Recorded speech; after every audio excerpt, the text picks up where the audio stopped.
quick tornado story. So a few years back, my friend Carson and I were just hanging out and we're talking about tornadoes because he's really into tornadoes as well. We're talking about all the tornado topics, Moore, Joplin, Andover, James Spann. Suddenly he goes, yo, how crazy is that dead man walking photo from the 1997 Jarrell F5 Tornado? And I'm like, what are you talking about?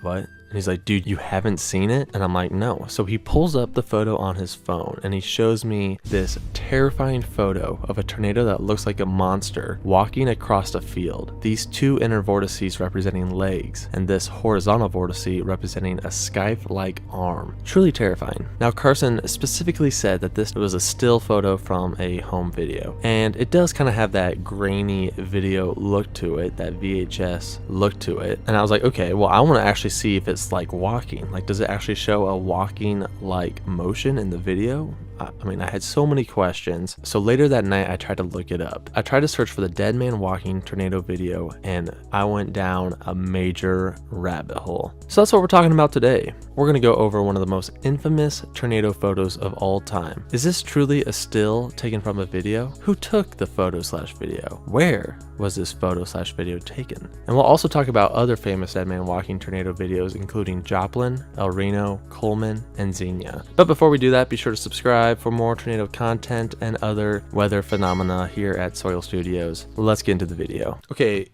first things first though, we should probably talk about the 1997 Jarrell tornado event as a whole, because it's actually a pretty unique tornado event. Early in the morning on May 27, 1997, the Storm Prediction Center issued a moderate risk for severe weather over central and eastern Texas. However, the main concern at the time was hail and wind, not tornadoes. This was mostly due to low wind shear in the region. However, very unique conditions involving the positions of a dry line, cold front, gravity wave, as well as high humidity helped to create a highly unstable atmosphere, which in turn led to the creation of several supercells and tornadoes. The Storm Prediction Center issued a tornado watch for eastern Texas at 12:39 p.m. and then at 3:25 in the afternoon, a small rope tornado began to drop down just west of I-35 near the town of Jarrell. The unique atmospheric conditions of the supercell allowed it to be easily visible due to both a clear atmosphere and its slow-moving nature. Most tornadoes move at speeds of 20 miles per hour. However, this tornado was only going 5 to 10 miles per hour. Due to the high visibility, many motorists on I-35 actually pulled over at a rest stop to watch this thin rope tornado slowly make its way to the southwest. One person at the rest stop was Scott Guest from KView. Scott captured some amazing footage of the early rope stages of the tornado. As the tornado got closer to Jarrell, it briefly weakened, but then rapidly strengthened into a large wedge. You can clearly see how quickly it strengthened by looking at Scott Guest's footage from the rest stop. One moment it's a thin rope, and the next he's filming this massive, large wedge tornado. It was around this transitional period where the dead man walking photo was captured.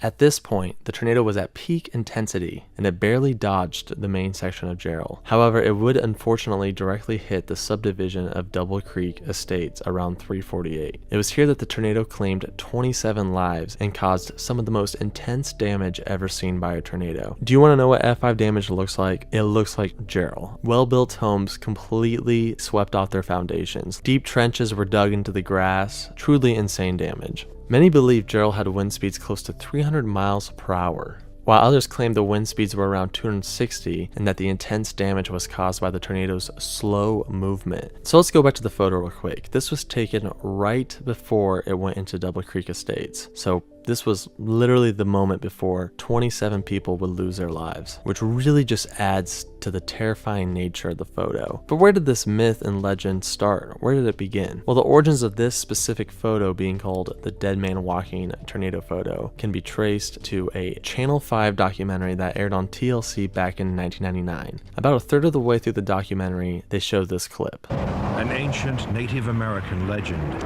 speaks of the dead man walking. If you see him in a tornado, you are about to die. The townsfolk of Jarrell can now see the arms and legs of a multi-vortex tornado approaching. The dead man has just walked into Jarrell. If you see the dead man walking, you are about to die. Wow, pretty terrifying.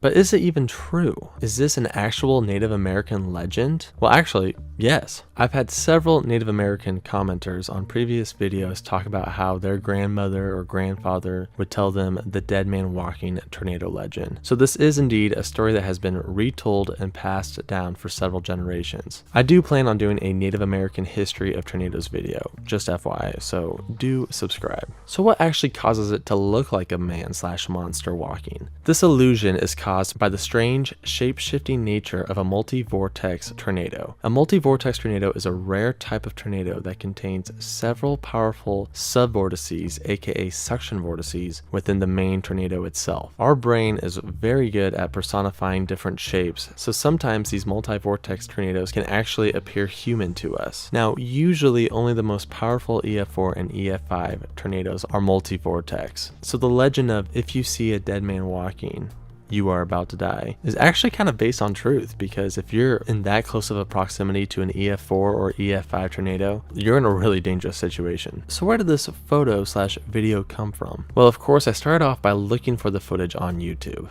The first video that pops up when you search dead man walking tornado footage on YouTube is the dead man walking tornado documentary that we spoke of earlier. And I watched the entire documentary for a video version of the photo, only to come up empty. However, I did notice that during the actual dead man walking sequence, there are other stills from the exact location. You can tell by the trees and stuff, see how it's the same trees in these different photos. So there's no video, however, we do have multiple images at this point. So what else pops up? Well, below the documentary is a video uploaded by Angel Escobales Jr. titled Dead Man Walking Home Video. So I'm thinking, yes, here it is. However, if you watch the video, which was featured in Storm Warning episode 7, is definitely a different location from the actual photo. I mean, there's like no trees in this video. I did notice that one commenter stated, you can see the dead man walking multi-vortex tornado at 145 and 152. I doubt we'll ever have more info on the original dead man walking picture, but those couple of frames in this video prove that Jarrell was indeed a multi-vortex tornado. So if we go to 145, you can see that this definitely correlates with this specific image from the documentary. And if we go to 152, you can actually see the dead man walking figure's legs very clearly. And it's pretty far away, but you can still see the two legs. There is no sign of the scythe arm, however. At this point, I really wanted to find the original video, so I put my nose to the grindstone and I started searching high and low for the footage, looking through forums, videos, credits. I even joined the local Jarrell Facebook group looking for answers. On one forum I read this: I saw the actual video. You clearly could see this in the video, and perhaps is the most disturbing one I have seen due to what it looks like. No, I do not believe it is a dead man walking, but the impression sticks with you. Try to find and view this yourself.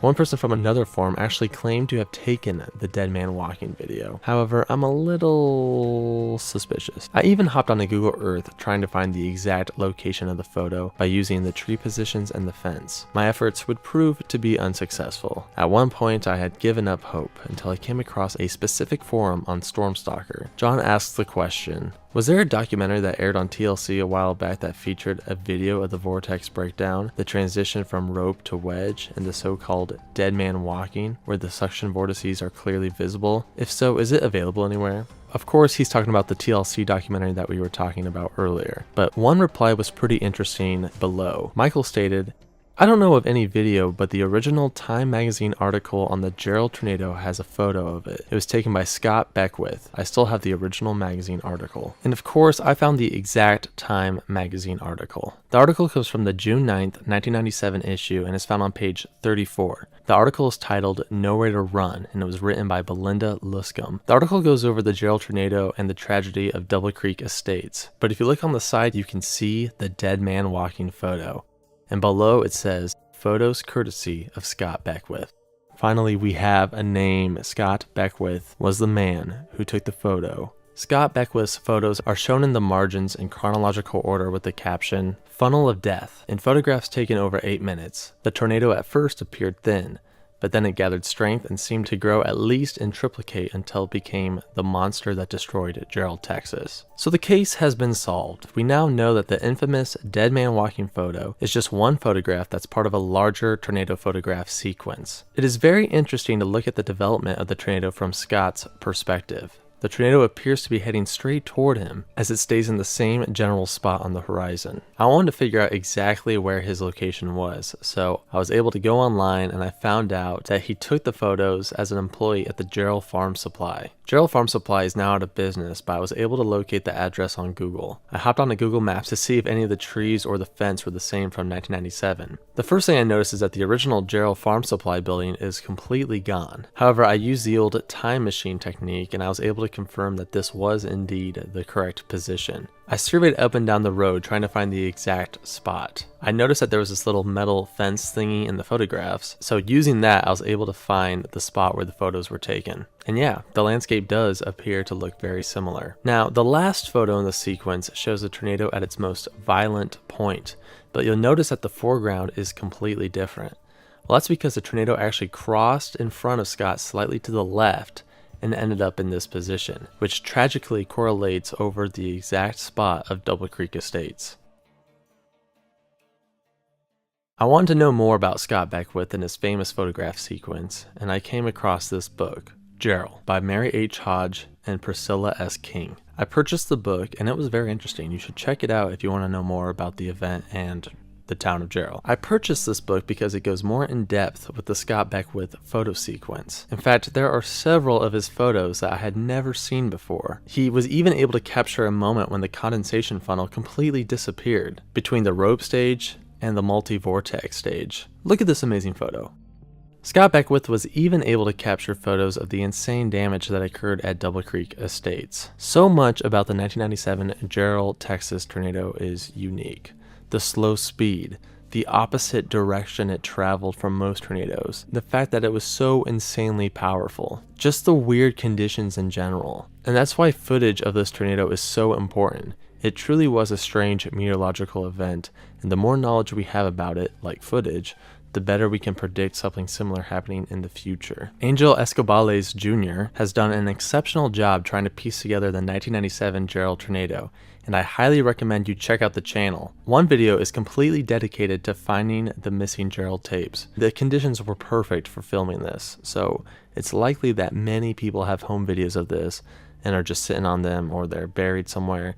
So if you have footage of this, be sure to upload it to YouTube, send me a link, or send me the video, or send Angel the video. The dead man walking tornado phenomena isn't unique to Jarrell. There are several other prominent examples with other tornadoes. This footage was captured during the Jarrell F5 tornado that occurred on May 22nd, 2011. These vortices look like huge monster legs walking into Joplin. Another prominent example is from the 2011 Cullman F5 tornado that happened only a few weeks earlier on April 27th. There are several moments during this video that show a walking-like motion. This dead man walking gif was captured during the 2013 Reno tornado, and there are several photographs of the 1974 Xena F5 tornado that show leg-like features. So that's the story of the dead man walking tornado. This really is a real-life monster, and that's what's so intriguing to me. People love to talk about made-up monsters and scary fairy tales and strange lore, but this is real, and it's terrifying. So if you see the dead man walking, go to the lowest level of your house in the most interior room. For real. Thanks for watching.